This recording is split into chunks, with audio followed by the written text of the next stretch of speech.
आज मैं जिस फिल्म का रिव्यू करने जा रहा हूं उसका नाम है औरों में कहा दम था।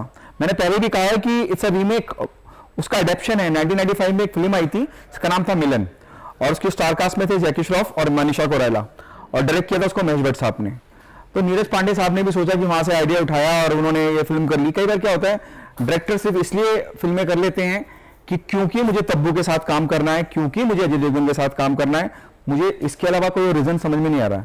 ना एंटरटेन करने के लिए फिल्म बनाई गई है, ना ऑडियंस को कुछ नया देने के लिए फिल्म बनाई गई है। It's a pure adaptation of 1995 film that was Milan. वहां से उठाया, कॉपी पेस्ट मारा। अगर आप वो पुरानी मिलन देखेंगे तो उस मिलन फिल्म के अंदर जैकी श्रॉफ साहब जेल जाते हैं अधेड़ उम्र में, और बुढ़ापे में लौटते हैं, और मनीषा कोइराला उनका वेट कर रही होती है। लेकिन अगर मैं औरों में कहां दम था इसकी बात करूं, थोड़ा सा चेंजेस इन्होंने ये किया है कि इस फिल्म के अंदर टीन एज में जाते हैं और अधेड़ उम्र में बाहर निकलते हैं। यानी टीन एज में जाने वाले स्टार कास्ट की मैं बात करूं तो अजय देवगन साहब, तब्बू, शांतनु महेश्वरी और सई मंजरेकर।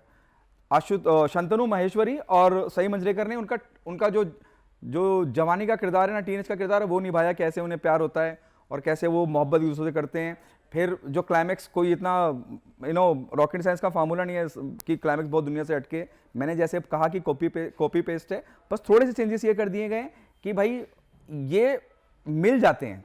भाई मनीषा कोइराला वेट कर रही होती है, जेल से छूट के आता है, जैकी श्रॉफ मिलता है, यहाँ पे ये लोग मिल जाते हैं। लेकिन यहाँ ये किया है कि तब्बू की शादी कर दी, और शादी भी जो दूसरे किरदार हैं, जिम्मी शेरगिल वो एक्टर रहे हैं जो मुझे समझ में आता है एज ए जर्नलिस्ट कि किसी भी फिल्म में उनका प्यार मिलता ही नहीं है। हमेशा वो हीरो की जो गर्लफ्रेंड है उसके पीछे ही भागते रहते हैं। ये पहली फिल्म होगी जिसमें उनकी शादी हो रही है, जहां मोहब्बत वो छीनने में कामयाब हो रहे हैं अपने हीरो की। बस ये दिखाया गया है, और कुछ फिल्म में नया नहीं है। स्टोरी वही है, आइडिया वही है।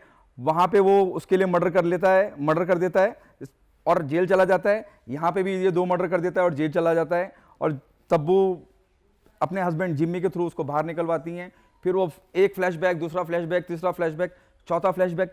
इतने सारे फ्लैशबैक हैं कि आप कंफ्यूज हो जाएंगे कि आप प्रेजेंट में फिल्म देख रहे हैं या फ्लैशबैक में। एक्टिंग तब्बू और अजय देवगन को किसी तारुफ की जरूरत नहीं है, वो बेहतरीन एक्टर हैं। शांतनु ने और सई मंजरेकर ने जितना वो अच्छा कर सकते थे उन्होंने उतना अच्छा किरदार निभाया है। फिल्म 90s की एरा की याद दिलाती है। इसके अलावा कोई भी प्लस पॉइंट मुझे फिल्म में नजर नहीं आ रहा है। एक बार के लिए भी अगर आप देखें तो मुझे नहीं लगता कि आपको फिल्म भाएगी। इतना कंफ्यूजिंग है, खास करके वो फ्लैशबैक का जो वर्जन उन्होंने दिया है।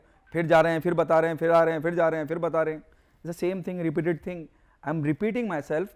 Might be this will be the strong reason Neeraj Pandey have done this film, क्योंकि तब्बू के साथ काम करना है, क्योंकि अजय देवगन के साथ काम करना है। नीरज पांडे चाहते तो कुछ और बेहतर और अच्छा बना सकते थे, लेकिन उन्होंने वो बनाने के लिए उतना वक्त नहीं रहा या उन्होंने कोशिश नहीं करी।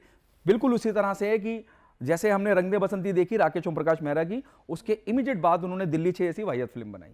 ठीक इसी तरह से नीरज पांडे ने सिर्फ और सिर्फ तब्बू और अजय के साथ काम करने के लिए इस फिल्म को कर दिया। फिल्म में कुछ भी नया नहीं है, कुछ भी एंटरटेनिंग नहीं है, कुछ भी आपको बांधने ऐसा कि लगे कि ऑडियंस बंधे और कोई कुछ मोमेंट्स लेके जाए, कुछ भी ऐसा नहीं है। इस फिल्म को 5 में से मैं देता हूं सिर्फ 1 स्टार, वो भी तब्बू और अजय देवगन की प्रेजेंस के लिए। फिलहाल के लिए इतना ही। अल्लाह हाफिज।